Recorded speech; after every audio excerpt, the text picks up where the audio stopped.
E o nosso convidado de hoje é um animador brasileiro com uma carreira impressionante. Ele trabalhou em grandes produções como Cegonhas, Hotel Transilvânia 2, Os Smurfs, O Bicho Vai Pegar e até em filmes de live action de peso como Maze Runner Correr ou Morrer e Thor Ragnarok. E além de todo esse sucesso na animação, ele também é o criador do Animbot, uma ferramenta que revolucionou o trabalho dos animadores que usam o Maya, tornando o processo de animação mais rápido e mais eficiente. E eu tô falando dele, Alan Camilo.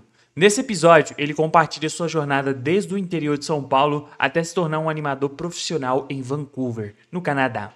E além disso, ele explora o mercado de animação 3D, explicando aí como é que funciona o processo de contratação e seleção de animadores.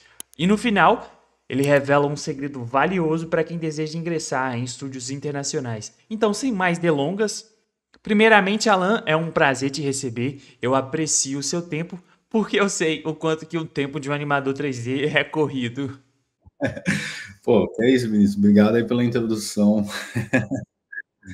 Então, para a gente começar, como foi o início da sua jornada em animação e como foi o processo de aprendizagem até você chegar no nível de animação de One More Bear?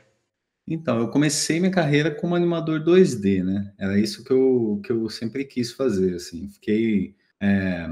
Eu tinha mais ou menos, acho que uns 15, 16 anos, quando eu decidi começar a aprender isso, né? E levar como carreira, né?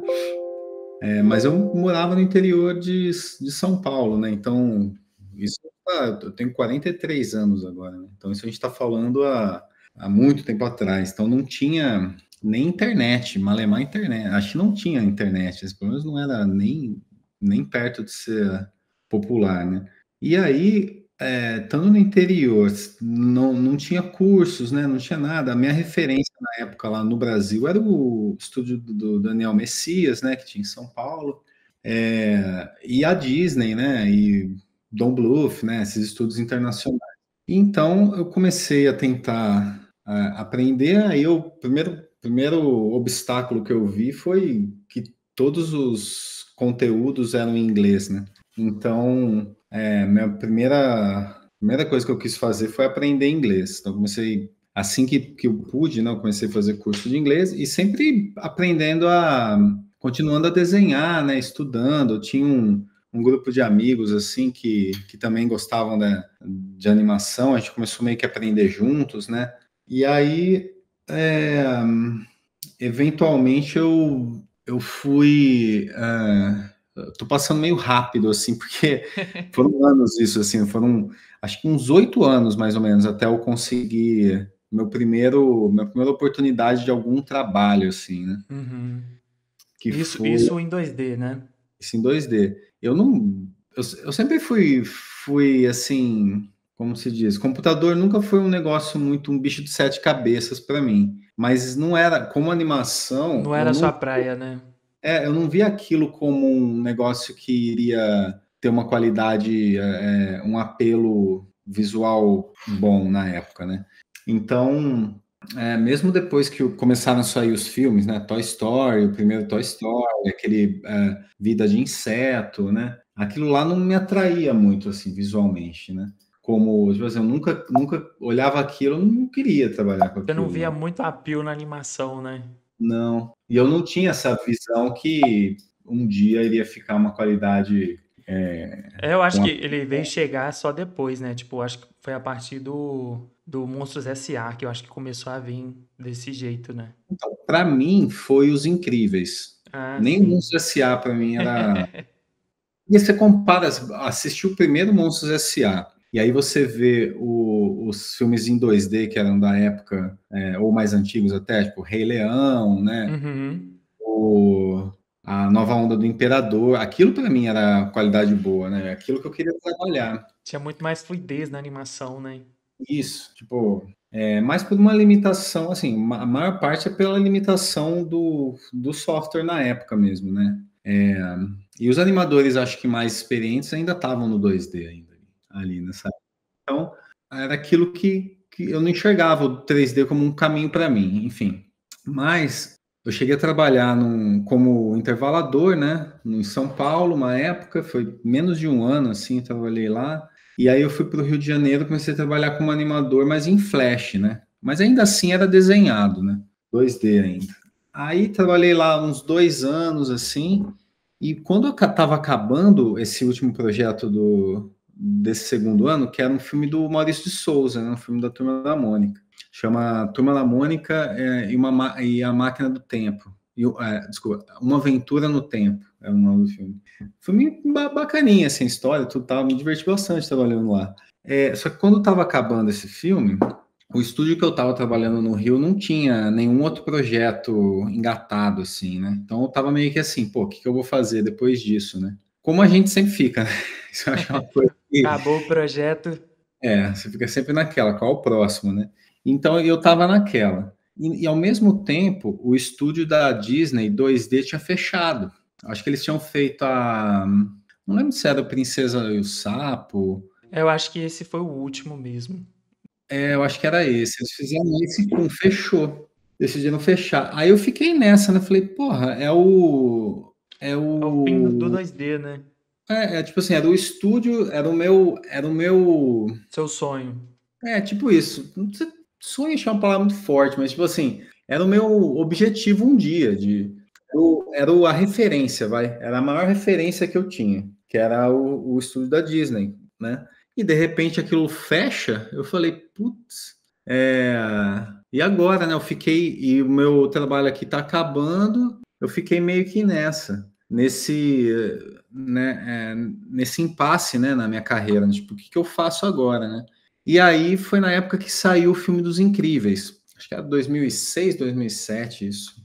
Aí eu fui ver o filme, né? E Os Incríveis foi o primeiro filme que me despertou. Falei, putz, 3D vai ficar bom. Porque para mim foi o primeiro filme que teve humanos, né, Sim, animados sim. com uma qualidade cartoon legal, assim, que ele tinha splash trash nos olhos, né? Acho que foi o primeiro filme que tinha splash trash nos olhos e era tudo muito mais Tinha mais próximo. appeal, né? Isso, que acho que foi o Brad Bird mesmo que trouxe, né, essa coisa do Eu tava vendo aquele making off, né? E lá eles falam que acho que foi ele que trouxe esse negócio de desenhar em cima do 3D, né? De pegar o desenho mesmo, né? E colocar aí, tipo, a pessoa que sabe desenhar em 2D e desenhar assim em cima do trabalho em 3D. Aí eu imagino que isso aí ajudou bastante nessa parte, né? Sim, não, foi ali para mim aquele filme foi um ponto, uma revoluçãozinha ali, né, na qualidade, né? E aí juntou essas três coisas, né? Os Incríveis saiu, não sabia o que eu ia trabalhar em seguida. E aí eu falei assim, bom, e a Disney ter fechado, né? Aí eu falei, bom, eu já tinha visto algumas coisas em 3D. Na época, o que rolava lá existia já aquele site 11 Second Club, né? Postava as animações de 11 segundos, tal, não sei acho que era, na verdade, era 10 Second Club na época ainda, que era 10 segundos. Nem era 11, né? Depois que virou o 11. E aí eu olhava aquelas coisas que estavam rolando lá, mas todo mundo animava aqueles personagens que era só um esqueleto, né? Assim, a boca do personagem não fazia shape nenhum, era só abrir e fechava a mandíbula, os personagens que tinha na época para animar, né? Chamava Low Man os personagens, que era por conta da capacidade do computador também, né? Não tinha, eu acho que não tinha ainda um poder de computação muito bom para ter uma deformação muito boa, tá? Então os personagens eram bem durinhos, assim, não tinha squash, trash, não. E aí, só que eu gostava muito de performance, né? Mesmo assim, né? De animar um acting, né? E tal. Aí eu falei, bom, eu vou começar a explorar isso aí então, né? Para ver o que que dá. Aí eu lembro que eu peguei um CD que tinha uns cursos de animação, assim, em Maya, era uma coisa bem básica mesmo, assim, do tipo, onde colocar keyframe, o cara animando uma esfera, um bouncing ball lá qualquer. E aí eu peguei aquilo lá, baixei esse rig do Lowman aí, e baixei um trecho de um áudio. Eu lembro que eu baixei um trecho do áudio De Volta para o Futuro, que o Dr. Brown lá fala alguma coisa do Flux Capacitor, não sei o que, tá, né? Eu baixei um Hum, pouquinho ali, uhum. peguei o personagem e comecei a brincar, né? Aí eu comecei a gostar muito, assim, até. Fazendo aquele cursinho básico, assim, e fazendo essa animação, comecei a gostar do processo, até. Apesar de ainda não conseguir fazer um negócio com muito apelo, mas eu tava começando ainda ali, né, na carreira. Então, assim, eu nem tinha, na verdade, a capacidade de fazer um negócio com muito apelo, né, Nem no mesmo 2D? assim, nem no 2D. Eu cheguei a animar muito pouco em 2D. E aí eu fiz aquele negócio e eu acabei entrando no estúdio da Seagulls Fly com Com esse low essa, poly.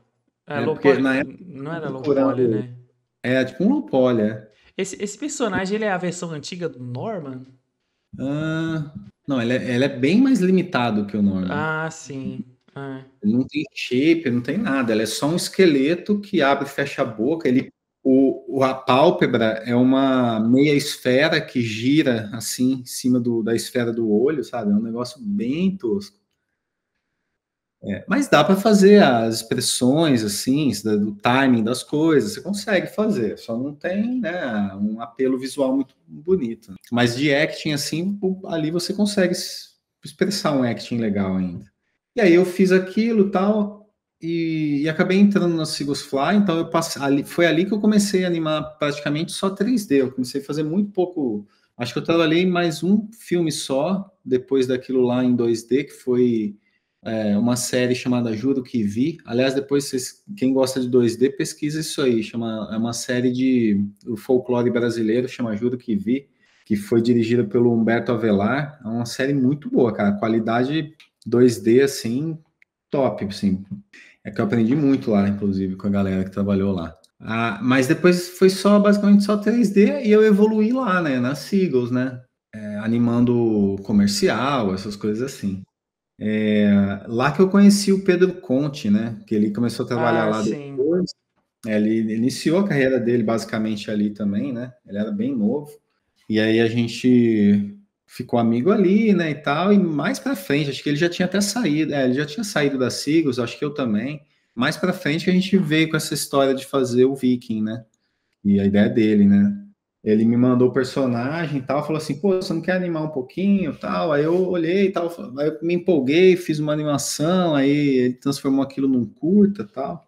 Mas a gente fez na brincadeira aquilo lá. Para você fazer essa animação, você já tinha feito algum curso, alguma coisa assim? Porque se, eu vejo essa animação até hoje, eu falo, tipo, essa animação tem uma qualidade muito grande, assim. Eu falo na questão também, não somente do render, né? Mas também na questão da animação mesmo, né? Tanto que recentemente eu vi um canal em espanhol analisando essa animação, e, tipo, eles mostrando, né? Todas as coisas. E assim, nessa época aí, você já tinha algum curso de animação, alguma coisa assim? Eu nunca fiz curso de animação, porque quando saiu a primeira escola de animação que eu lembro na época, que deve ser a primeira mesmo online, assim, que foi o Animation Mentor, né? Eu não tinha dinheiro para fazer. Aham. É. Muito caro, né, Sim, para padrões brasileiros. até hoje é. Até hoje, né, é caro, né? E aí quando eu comecei a trabalhar e tal, que eu podia juntar um dinheiro tal ali para fazer, eu não tinha tempo mais, porque eu estava trabalhando período integral na Sigos e ainda estava fazendo esses curtas aí do Juro que Vi e tal. Então não tinha tempo direito de estudar. Então eu acabei meio que estudando na raça assim mesmo, né? Trabalhando e estudando ao mesmo tempo. Mas demorou bastante, né? Demorou anos, assim. Eu gostaria de ter tido um ano assim que eu pudesse só estudar, mas não rolou. E aí, antes desse do Viking, eu acho que foi antes, um projeto que assim são vários graus assim, né? Que Aham. você vai subindo aos poucos, né? Na a qualidade do trabalho e tal, né? Um degrau para mim foi, obviamente, para Sigus Fly, né?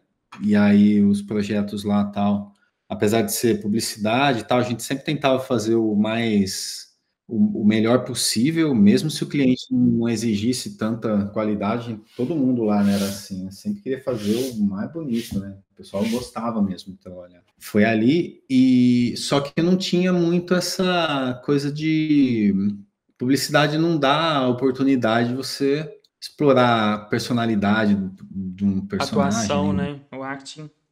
Ele tá sempre ali pulando, rindo, jogando para lá e para cá, sempre muito rápido, né? Sim. Aí a primeira oportunidade foi no um filme do Bicho Vai Pegar, que era para DVD esse filme. Acho que foi o terceiro que eu trabalhei. Mas aí como é que você conseguiu esse trabalho? Tinha um amigo meu que já estava trabalhando, já tinha trabalhado no segundo. Ele chama Vitor Vilela, hoje ele é supervisor da Ah, Disney lá. sim. É, eu já vi umas animações dele. Ele é animador top demais. Então, ele tinha trabalhado no segundo, e aí eu não conhecia ele pessoalmente, né? Mas na época, assim, na época, né? Mas a gente sempre, quem era animador, assim, sempre tinha esse círculo de networking que você ficava trocando ideia, né? E o que eu me lembro, não posso estar errado na informação, porque faz tempo, mas o que eu me lembro foi que eu tinha visto ele postando, né? Eu segui algumas coisas do trabalho dele e tal. Ele começou a postar coisa desse filme. Aí acho que eu entrei em contato com ele eventualmente. Ele falou: eles vão fazer o segundo, tal. Você quer aplicar para lá? Eu falei: pô, quero. Aí eu apliquei e consegui o job. Aí eu comecei aí era remoto, né? Então eu ainda estava trabalhando na Sigus Fly e fazendo isso aí no meu tempo extra, né? E isso aqui no Brasil. Isso no Brasil ainda. Aí eu fiquei, sei lá, um ano, talvez quase trabalhando nesse filme aí. Foi minha primeira experiência em longa-metragem 3D, né? Aí, um ano depois, aí fiquei voltei a trabalhar só na Sigus Fly por um tempo, acho que menos de um ano depois, o mesmo estúdio, que é o Real FX, né? Eles começaram a trabalhar num filme da Era do Gelo, um especial de Natal da Era do Gelo. E como eu já tinha trabalhado com eles, não sei o quê, eles entraram em contato comigo para ver se eu queria trabalhar nesse filme também, né? Uhum. Aí eu falei, porra, lógico, né? E esse filme foi o que eu acho que deu Aprendeu mais, né? foi um degrau bem grande. Porque foi o primeiro filme. O Bicho Vai Pegar foi bom também, foi um degrau bem importante. Só que no Bicho Vai Pegar eles não tinham tanto, vamos dizer assim, Exigência? tanta exigência, não só a qualidade, mas assim, exigência com a questão da personalidade dos Ah, personagens sim, ali. a consistência, né? Isso. O Era do Gelo, como já tinha saído, acho que na época, uns 3 filmes já, os personagens já estavam bem característicos, assim, tipo, já estavam bem sólidos, né? Então, você não podia, por exemplo, o tigre lá, o Diego, por exemplo, ele é um personagem que se movimenta muito, não lentamente, mas ele é muito controlado, assim, o movimento dele. Então, qualquer animação que você fizesse que ele estivesse fora daquilo, tipo, uma caminhada meio, Tipo sei lá, largada, né? não ia passar, entendeu? Você fala, esse aí não é o personagem. Então, por mais que a animação tivesse boa, a caminhada de um tigre é certo, um tigre caminha daquele jeito, mas aquele tigre não. Então, tudo isso. Não só ele, né? Com todos os outros personagens, mas.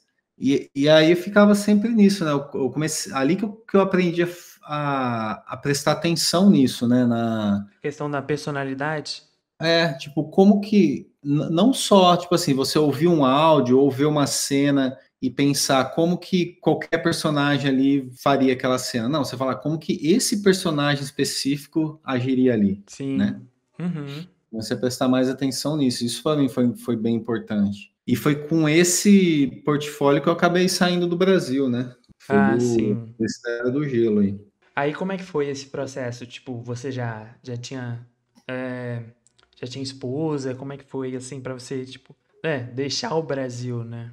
Já, eu estava casado já. Aí eu começava a aplicar, né? Eu sempre quis sair pelo fato da qualidade do trabalho, né? Não era nem eu quero morar fora do Brasil por ser outro país e não sei, não, é qualidade de vida, não sei o que, não é nada disso, era pelo trabalho mesmo. Então eu ficava aplicando, né? Sempre fiquei aplicando para estúdios, assim. Eu sou tão velho, cara, que eu lembro de ter aplicado, assim, sei lá, para Blue Sky, enviar Sedex, cara, assim, enviar Uau! material físico Tinha mesmo. que enviar o DVD, né? Enviava DVD, não tinha aplicação online nem nada. Não era muito comum isso.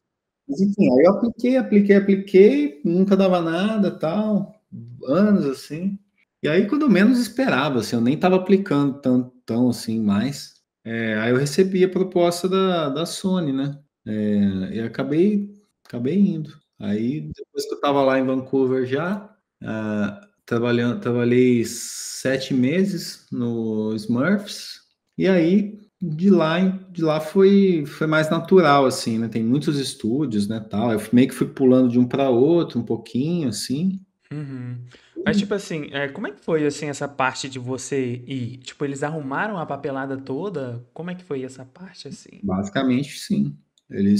Eu só ia enviando. Eles falaram, me envia seu Ah, passaporte, sim. Aham. preenche esse formulário, vai até a embaixada, pega esse carimbo, uns negócios assim. Ah, tá. Ah, então, basicamente, eles fizeram todo o trabalho e depois você só teve que pegar o avião e ir. Isso. Uau. Pois é, né? E assim, aproveitando esse gancho aí que você tava, né, que você estava no Brasil e saiu, qual que foi a principal diferença assim que você viu na questão da indústria aqui no Brasil naquela época e na questão do exterior? Era muito mais essa questão que você falou, né, da qualidade ou porque você, tipo, por exemplo, não via que aqui dava para você evoluir muito ou as pessoas aqui não eram tão exigentes quanto lá fora? Como é que foi? Eu acho que tudo resume mais assim a parte de grana, né? Uhum. Não é uma comparação, talvez só Brasil versus lá fora. Onde eu trabalhava no Brasil aqui e onde eu fui trabalhar lá fora, né? Que eu trabalhava num estúdio de publicidade e de repente eu fui trabalhar no estúdio de longa-metragem, né? Acho que se eu fosse trabalhar no estúdio de publicidade também lá, a exigência ia ser bem parecida, eu acho. Mas com longa-metragem é uma exigência maior e também eles nesse estúdio especificamente era Sony, eles têm muito mais grana, né? Então, enquanto o shot não tá bom, não tá do jeito que eles querem, eles vão ficar mudando. Se for o caso, muda de pessoa, bota para outra pessoa fazer. Ele não é aprovado antes de ficar. Não é igual para publicidade, né? Que é mais, ele precisa só estar pronto e envia, né?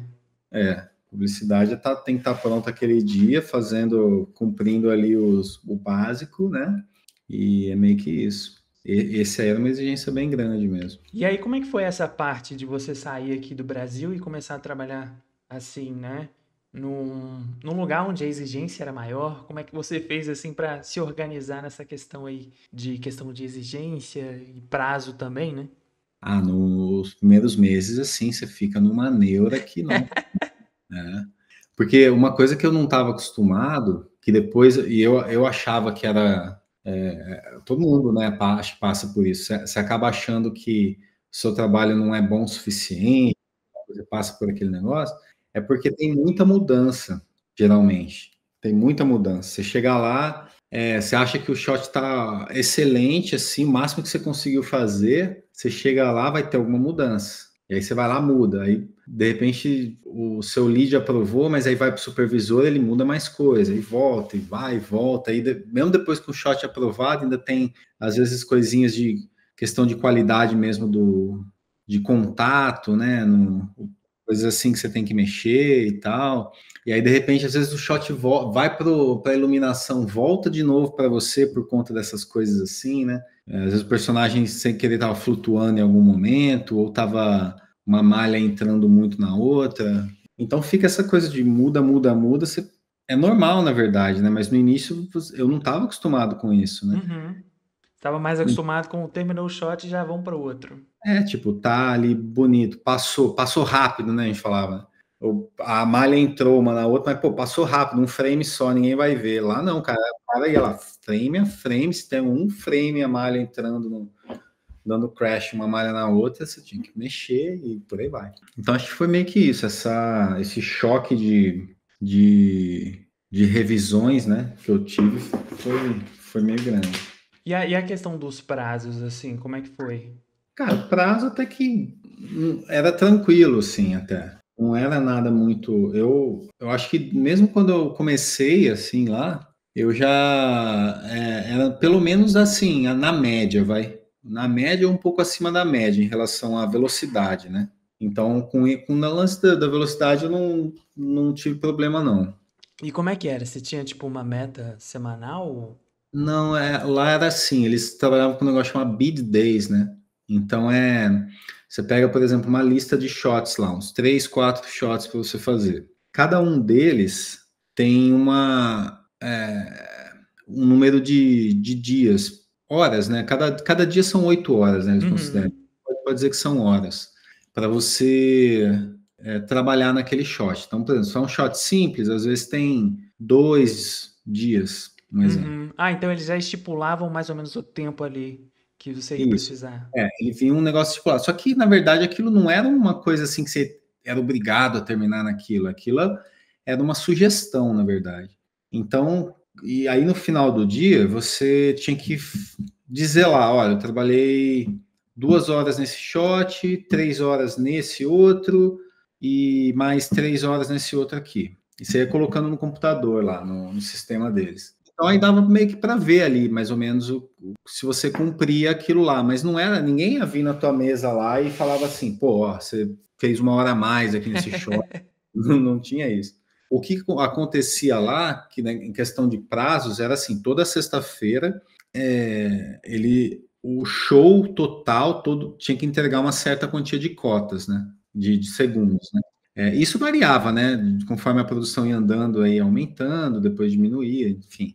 E aí os supervisores que ficavam meio que tentando fazer cumprir aquilo, né? Então, no animador mesmo, contanto que você estava ali entregando seus shots na revisão, o nego via que você não estava enrolando, e você entrega, não demora muito para fazer o negócio, ninguém ia te encher o saco. O que acontecia era, eles viam pela média, né? Se todo mundo Tá dentro da média ali, né? tá entregando a cota da semana, tudo bem. Se não, o que eles geralmente faziam? Contratava mais gente. Ah, sim. Meio que assim, por isso que Essa eu falei, questão do dinheiro, né? o negócio do dinheiro, aí que entra, né? Então não tinha muito. E era normal, assim, tinha muitos animadores que não eram rápidos, mas eram muito bons. Então, o cara não ia querer igualar aquele cara, ele querer que aquele cara fizesse tão rápido quanto o outro que fazia também rápido. Não, né? Cada um tinha seus pontos fortes e fracos, né? E, tipo assim, nesse processo aí, você teve uma experiência, assim, marcante relacionada, assim, à sua aprendizagem de animação ou uma experiência que você teve lá que você pode compartilhar, assim, que você achou, pô, essa daqui foi... Deixa eu pensar. Em relação a alguma coisa específica ou com relação à animação, por exemplo. eu acho que no filme dos Cegonhas eu tive uma experiência bem interessante lá porque eu tinha terminado de animar o Hotel Transilvânia, né? Só como animador e tal. E assim, eu me considerava ali, né, um animador mediano, né? Perto da galera, né? Tinham muitos animadores lá que eram muito bons e tal. Eu sempre tentava aprender, né, com as animações dos caras e tal. E aí, quando começou o filme dos Cegonhas, me chamaram para ser lead, né? Aí eu falei, pô, eu fiquei. Foi outro negócio que eu falei assim: não sei se eu tô pronto para ser lead, né? Mas falei, foda-se, vou aceitar e ver o que dá, né? Aí foi bom, cara, que é uma pressão que te dá, assim, que você acaba aprendendo na marra, né? Algumas coisas. Aí eu sinto que naquele projeto eu melhorei bastante, assim, minha qualidade de animação e também o lance de comunicação, né? E você, como lead, você consegue ver um pouco os bastidores, assim, né? Da produção, então você consegue entender mais como funciona a dinâmica, assim, da produção em si e tal, né? Eu também tive a oportunidade de voltar a animar um pouco 2D nesse filme aí. Eu fiz uns uns planejamentos, ali tem umas cenas que os lobos se transformam, né, em carro, em submarino, em avião, não sei o quê. Foi tudo planejado em 2D isso aí, que foi uma coisa que sugeri, porque no início do filme os caras não sabiam como queriam fazer, né? Eles estavam querendo testar várias coisas. Então eu iniciei o filme lá, eu acho que fui o quinto animador a entrar no projeto. A gente estava bem no início. Aí estavam testando, tal, aí testavam com ragdolls, né? Os lobos, testavam com efeito, com crowd, com não sei o que, tarará. Cara, eu olhava aquilo e falava, isso não vai dar certo, cara, porque o, o, os lobos, eles não eram passivos, vamos dizer assim. Que nem você assistiu o Wreck-It o Qual que é? segundo. Qual que é o nome? É Wreck-It, né, da Disney lá, que eles... é o Detona Ralph, acho que é o nome. Ah, sim, Detona Ralph. Isso. Ah, sim, cheguei a assistir, sim. Então, e no segundo ele tem ele acaba virando um personagem com um monte, Ah, assim, sim, mini, uhum. Lembro, mini, lembro dessa cena. Vários pequenos dele tornam um grandão dele, né? Só que mesmo aquele lá também tem uns elementos, assim, de customização, assim, de cada bonequinho, mas mesmo aquele lá são vários personagens que não necessariamente tem uma personalidade ali, é um monte de personagenzinho subindo um no outro e tal, não fazendo nada muito específico, né? Agora, os do Lobo, ia ter muita coisa específicazinha, por exemplo, o Submarino, ele tem o cara um lobo que ia estar lá na parte de trás rodando, fazendo um papel de hélice, soprando o outro soprando bolinha, um com uma cara fazendo mais não sei o quê. Então, tipo assim, ia ter que rolar uma customização em cima deles. Então, isso é a parada difícil de fazer quando envolve o setor de efeitos do personagem, porque eles não são animadores, né? Eles põem a dinâmica só ali, né? Aí, como é que ia ser se voltar para o animador depois da dinâmica para ele animar o rosto do lobo? Ia ficar um negócio meio difícil de fazer assim, né? E aí foi interessante que, assim, nesse período aí, eu e mais um outro animador lá, ele não era mais animador, ele já tinha mudado para ser mais parte de técnico, assim, né? Escrevia algumas ferramentas, uns negócios assim. Aí eu com ele, cara, e ele é meu amigo, assim, né?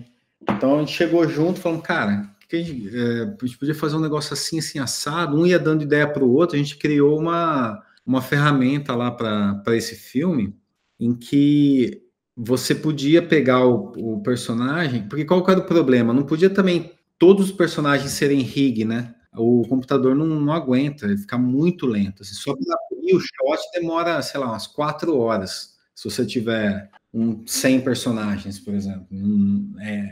É impossível, assim, de fazer. Então tinha que ser alguma forma de cache, né? Aí a gente acabou criando uma ferramenta que convertia cada lobo daquele para cache e você podia converter de volta cada um deles para rig, né? A qualquer momento, assim, no shot. Era rápido a conversão. Aí a gente acabou criando essa parada que foi o que fez ficar viável essas cenas aí.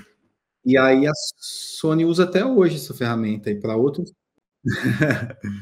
Como é que foi, assim, voltando um pouco nessa parte aí do Hotel Transilvânia, como é que foi, assim, você animar no estilo, assim, do Hotel Transilvânia, que realmente é um estilo muito mais cartoon do que, por exemplo, a Pixar, por exemplo. Como é que foi, assim, como é que era mais ou menos o processo, essas coisas, assim, para você fazer aquele tipo de animação?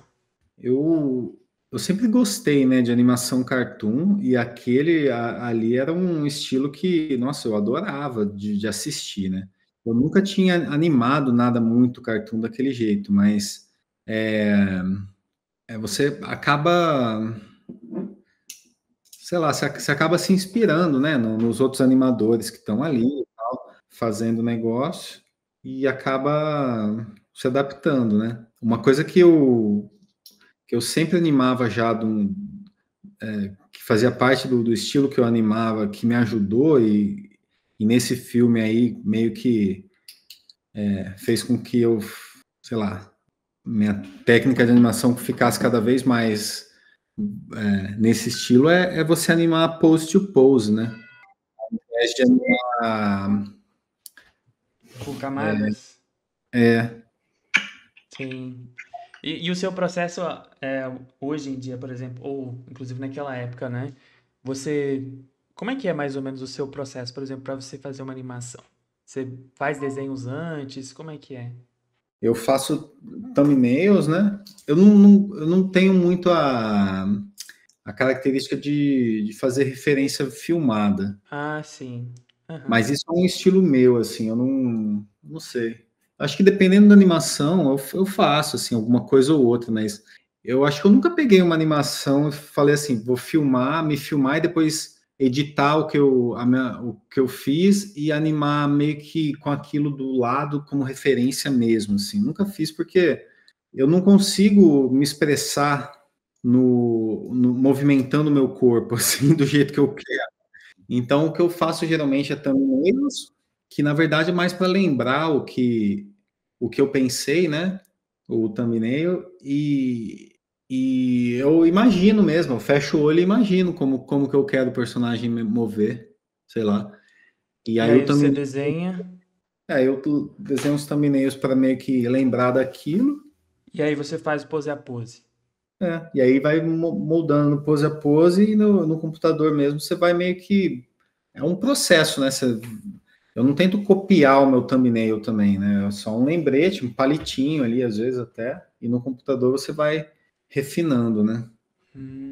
Eu tenho Interessante. no meu canal do YouTube lá, eu fiz um vídeo uma vez do meu processo inteiro, tem umas 10 horas lá É, eu vou estar de... deixando aqui pro pessoal tiver interesse, né? Quem tiver interesse, porque assim, toda vez que eu vejo alguém ensinando animação, o vídeo pode estar até em indiano, eu assisto para ver se eu aprendo alguma coisa nova. Então, com certeza eu vou assistir. Eu acho que eu cheguei a assistir, ele fala um negócio, What a Boat, é essa? Isso, é esse Ah, aí. sim, eu cheguei a assistir. Então, é um vídeo já antigo, é uma animação bem simples, mas, cara, o meu processo é esse. Continua assim, né? Não chegou a mudar. 95, 90 ou mais por cento dos shots que eu animo é esse mesmo processo aí.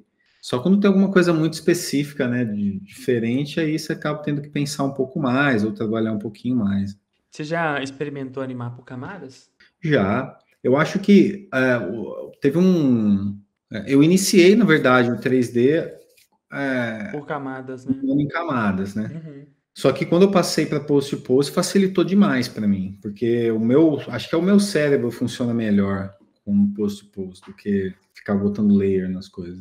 Mas existe acho que o melhor dos mundos para mim é quando você consegue fazer os dois e aplicar na cena que em layer ficaria mais eficiente, você faz com layer, né? A cena e mistura também, né? As duas coisas, né? Eu já testei fazer uma técnica mista uma vez que funcionou muito bem assim para um shot, que ao invés de eu fazer todas as poses do personagem e tal, eu animar, por exemplo, só o controlador COG principal dele, né? E sei lá, com umas 3 poses só, E aí eu, você eu entraria animo. no por camadas. Então, não chega a ser por camadas especificamente, mas eu animo o controlador do corpo já em spline, sem me preocupar onde que vão estar os keyframes, qual que é a pose extrema, qual que é o in-between, qual que é o breakdown, eu não me preocupo com isso nesse exemplo, né? Vou fazendo lá o personagem. É que você aí cai naquele lance de você animar a energia do personagem, Ah, né? sim. O space, o timing e o spacing, né? Mas ter a energia certa e o caminho do Isso. movimento, né? Isso. Aí, uma vez que aquilo está definido, você já tem a velocidade do personagem, você já sabe da onde para onde ele está indo, não sei o quê. Aí sim, você vai colocando layers em cima, mas não layer do tipo assim, agora eu vou animar só esse controlador do spine, agora o próximo do spine, depois o outro, depois o pescoço, depois... Não assim, né? Assim eu acho muito difícil. Esse eu nunca faço. Eu acho... Eu tava pensando que você fazia esse quando você falou em camadas. Não. Esse eu não chego a fazer. Não que eu ache errado, não, mas eu já vi gente fazendo assim que acaba ficando bom, mas para mim não funciona. Eu perco muito o controle, eu não consigo. É, é, como é que é? Polir um controlador antes de saber onde é que a cabeça vai estar, sabe? Eu não consigo. Mas nesse caso aí, eu sabendo os ups and downs do personagem, onde ele tá, aí eu começo a criar poses em cima daquilo, entendeu? Então é um layer, é um sistema meio que de layer, mas na verdade não são, não é tudo bagunçado, é só um ou outro controlador, só os controladores principais, vamos dizer assim, né, uns 2, 3 ou 4 às vezes, que eu faço só no spline, vamos dizer assim, direto, né? E só que o resto é tudo ainda assim no pose do pose. E vai blocando ali em cima do que já tá rolando, né? Enfim, é difícil falar, assim, às vezes tem que mostrar. Esse eu nunca fiz um vídeo, mas essa eu acho que é uma técnica muito, muito interessante, mas não funcionaria para tudo, né? Você vai fazer VFX, por exemplo, é uma coisa mais realística tal, Ah, sim, é. Aí já não é também tão, essa questão, né? né? Antes da gente entrar nessa parte aí, né, de você pegar esses trabalhos como o Thor Ragnarok e o Maze Runner Correr ou Morrer, você tem uma animação assim que você olha e você fala, essa animação aqui que você fez, né? E uma outra de outra pessoa, né? Que você olha e você fala, essa daqui é a obra-prima. Que eu fiz. Sim, que você fala assim, pô, essa daqui é a animação que eu tenho mais orgulho. Que eu olho assim, eu falo, pô, aqui eu mandei bem. Ou você não tem essa? Putz, cara. Acho que não tenho, assim. Eu olho para as minhas animações e sempre vejo coisas que Começa eu a ver podia. problema, né? Não tem nenhuma que eu falo assim, pô, essa aqui eu não faria nem um pouquinho diferente. Acho que todas. É, pois é, né? É aquilo, né? A gente fala, né, que uma animação nunca é final, né? Você não pode falar que é final. Ah, palavra final não existe. É sempre versão, né? Versão É, um, 2, 3. você põe versão final lá, é final 01, final 02, É. final 02. É a mesma Final coisa. agora vai. Final, esse valendo. Aí depois que você fez aí foi primeiro como é que foi mais ou menos a ordem? Primeiro você foi até o Transilvânia, depois você foi pro Cegões, depois foi os Smurfs? Não, foi primeiro Smurfs. Ah, sim. Depois, na verdade, eu saí da Sony, trabalhei no Maze Runner. Depois eu trabalhei num outro filme chamado Ratchet and Clank. Depois foi no estúdio da Rainmaker, chamado. Depois eu voltei para a Sony, Hotel Transilvânia 2, Cegonhas, trabalhei no Emoji também, que meu nome nem tá nos créditos, não sei, acho que eles ficaram putos quando eu saí de lá, não sei qual foi, esqueceram mesmo. Eu também não faço a menor questão, puto filme chato, cara. E aí como é que foi, assim, a questão do Maze Runner lá? Você foi keyframe, né? Sim.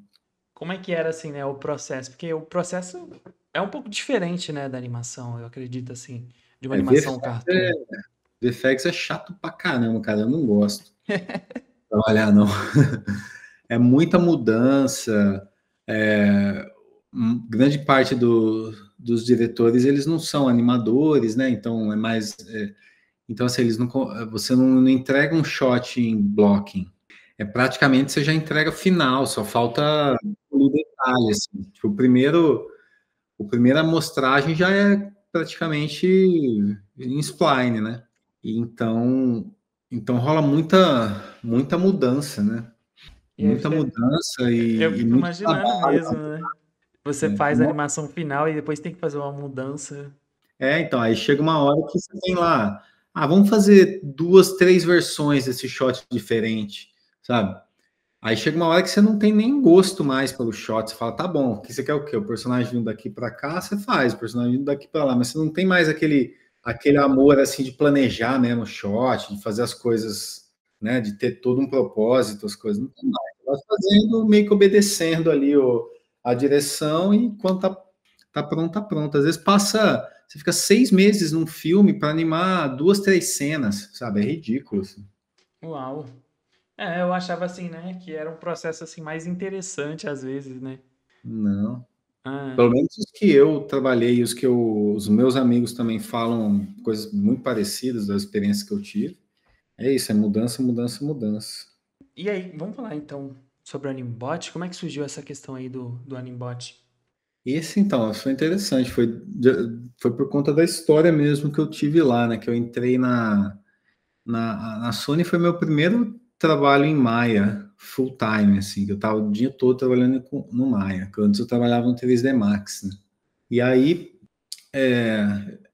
o estúdio tinha algumas ferramentas, assim, e tal, né, que tinha lá e tudo, então eu acabei meio que incorporando o meu workflow com algumas ferramentas que eles tinham lá, né? Aí quando você sai eu saí do estúdio, fui trabalhar no Maze Runner, eles não tinham ferramentas nenhuma. E aí eu senti, pô, vou ter que mudar meu workflow de novo, né? Porque, Era só o Maia cru. é, aí eu baixei umas ferramentas de graça que tinha na internet, esses Twin Machine, né, essas coisas assim, e comecei a usar dessa forma. E aí eu falei, o meu contrato naquele estúdio ia ser curto, né? Aí eu falei assim, bom, eu tenho que pelo menos ter uma ferramenta básica aqui para mim, para eu poder, quando eu mudar de estúdio de novo, eu já ir pronto com as minhas ferramentas, meus atalhos, tudo, né? E aí, dali para frente, eu falei, cara, eu nunca mais eu vou usar ferramenta proprietária de estúdio, porque você acaba acostumando o seu processo com a ferramenta dos caras, aí quando você sai, você não consegue trabalhar mais. Ah, Aí eu falei assim, isso eu não vou fazer, eu vou trabalhar com essas ferramentas de graça mesmo, e boa. E aí eu fiz uma toolbarzinha, eu programei, né, uma toolbarzinha pequenininha, meio que na base da cabeçada mesmo, aprendendo, copiando e colando coisa da internet e tal, em Python, né, e fiz uma barrinha que era só o atalho para essas ferramentas de graça que eu tinha pego, né. Só que nesse processo de fazer essa ferramentinha, eu acabei aprendendo a programar um pouco. E eu gostei. E eu comecei a mudar as ferramentas, coisas que eu não gostava, no Twin Machine, por exemplo, eu comecei a mudar. Eventualmente, eu acabei escrevendo minhas próprias ferramentas, assim. Período aí de um ano e pouco, assim. Eu acabei escrevendo várias ferramentas próprias, assim. E o pessoal começou a usar, começou a gostar. Meus amigos ali e tal, né, que estavam trabalhando. E aí eu decidi, falei assim, pô, eu vou estudar isso aqui direito. Isso assim, depois de anos, né? Eu vou estudar um pouco mais de programação e vou fazer uma parada direitinha, né? Que eu tinha umas ideias, assim, já escritas e tal, mas eu não tinha executado ainda, né? Decidi fazer isso. Eu fiquei 2 anos programando o Animbot, mais ou menos, uns 2 anos, e lancei. uhum. E aí, tipo assim, como é que foi essa parte assim? Você deixou o Atools, né? Que antes era ATools, e virou o Animbot. Quando você percebeu assim, pô, não dá pra ele ficar mais desse jeito. Então, foi a história completa que assim, essa ferramenta que eu falei que eu acabei fazendo várias minhas é o iTools, né? Aí, quando eu voltei para a Sony para trabalhar no Hotel Transilvânia 2, acabou que o pessoal começou a usar lá dentro essa ferramenta. E, e eu nem sabia, na verdade, né? Os animadores começavam a instalar nas máquinas deles lá e começavam a usar. Aí tinha muito animador que não sabia que era uma ferramenta não oficial, né? Vamos dizer assim. O cara começava a mandar ticket de bug para a pipeline da Sony. Isso eu não sabia de nada, né? Eu fiquei sabendo isso aí meses depois, que o cara chegou para mim e falou: Ó, aconteceu isso, o chefe da pipeline lá. Aí ele falou: Ó, das duas, uma, ou a gente tem que tirar essa ferramenta daí, ou a gente faz ela ficar oficial e você faz a manutenção dela, né? Só que aí eu fiquei pensando, pô, será que eu faço? Porque aí, o problema é, a partir do momento que eu fizesse isso, a ferramenta viraria da Sony, né? Proprietária deles. Mas eu decidi fazer porque eu sabia que eu ia aprender, né? Uhum. Aí por isso que eu não conseguia fazer update mais no iTunes para a internet, né? A partir desse momento aí. E aí chegou lá na frente, eu cheguei a fazer vários updates no iTunes da versão deles lá, né? Mas chegou um momento que eu queria refazer ela do zero, assim. Eu falei, não, tem que fazer isso tudo de novo, de uma outra forma, tal, para ficar melhor, assim, assim, assado. Eu tinha todo um plano, né? E E aí aí, foi que nasceu o Animbot. e aí eu tive que sair da Sony e tudo. Foi um período meio, de uma decisão meio pesada para mim, assim. Porque se eu não saísse, o Animbot seria deles, né? Uau. É. Essa daí é a parte complicada, né? Infelizmente existe essas coisas assim. E aí, pra gente finalizar, qual conselho assim você daria para os animadores iniciantes brasileiros que estão aí e que desejam trabalhar aí em grandes estúdios assim, como você, né? Estúdios internacionais. A parte boa disso tudo é que a gente, como animador, a gente só é julgado pela nossa demo reel. Então, não importa onde você estudou, o quanto tempo que você tem de carreira, que estúdio que você trabalhou, assim, é quase irrelevante, assim. Se o cara gostar da sua demo reel, você vai ser contratado. E eu já vi, assim, vários casos de acontecer de ser exatamente isso, assim. Eu lembro de um japonês, por exemplo, lá, que ele tinha uma reel que era muito específica, muito, como é que fala? Que ela não era igual às outras, assim, era muito única, vamos dizer assim, né? Tinha algumas coisas assim. E o meu supervisor gostou tanto, cara, que ele falou que ele fez trazer o cara, não importa o quanto que vai ter que trabalhar para a imigração trazer ele. Não, o cara queria ele e acabou, entendeu? Então o Então acho que é segredo é o demo reel. o segredo da demo reel. E muitas vezes os 5, 10 primeiros segundos São os mais que importantes. não, não seriam os mais importantes, mas se tiver alguma coisa ali que não esteja bom, raramente as pessoas vão ver o resto. Porque o pessoal lá não tem. A pessoa não tem tempo de ver uma reel de 3 minutos, ou 1 minuto que seja, se os primeiros 10 segundos não estão bons, entendeu? Uhum. Também é bastante, né? Muito reel que eles Então, é assistem, né? muita reel, e você já sabe, cara. As pessoas que têm olho de animação, que trabalham com isso o dia todo, você vê os primeiros 10 segundos, você já sabe se o cara tem potencial ou se ou não, né? Então, se aqueles 10 primeiros segundos tiver com alguma falha de animação, com qualquer ali bem claro, não sei o quê, provavelmente o resto não vai ser visto, entendeu? Então, eu Focar acho que então na questão a do demo dica, reel, né? a dica que eu dou seria essa, melhorar, sempre focar em melhorar a qualidade do trabalho, né? Aí cada um tem acesso a coisas diferentes, né? Tem pessoas que têm acesso a fazer cursos, né? Tem dinheiro e acesso a fazer cursos, então faça curso, entendeu? Mas não que o curso vai fazer a diferença na vida também. Se você pegar e começar a assistir filme em quadro a quadro e entender a animação ali, e começar a reproduzir aquilo, tal, é tão valioso quanto, sabe? Então não tem, eu acho que não existe um caminho só para aprender. Cada um faz o que tem acesso, né? Se você tem acesso a fazer curso, você tem o dia inteiro, não trabalha, tem o dia inteiro para ficar estudando, bom para você, né? Acho que Oportunidade, né? é. Se você trabalha o dia inteiro e só tem 1 horinha por dia, usa só 1 horinha por dia, sabe? Então, é, não existe atalho, né? Eu acho. O grande lance é exatamente esse: é você focar na qualidade do trabalho que uma hora acontece. Tem que ter um pouco de sorte e de timing também para conseguir um trabalho, né? Não é também, né, muita gente fala assim, mas você tem que conhecer gente, é networking, né? Claro que é também, mas não adianta você conhecer alguém se o seu trabalho não é bom o suficiente, não vai adiantar nada, entendeu? Ou você, precisa mudar para outro país primeiro. Cara, muda, se seu trabalho não for bom, você vai bater e voltar, entendeu? Eu acho que o que é consistente é isso, é a qualidade do trabalho. O caminho que você faz para chegar lá tem vários. Aí vai o que você tem alcance, mas focando na qualidade, acho que é o, é O mais o essencial, importante. né? Então é isso, Alan. Muito obrigado pelo seu tempo, muito obrigado aí pela essa conversa. E é isso aí. Valeu, Vinícius. Obrigado.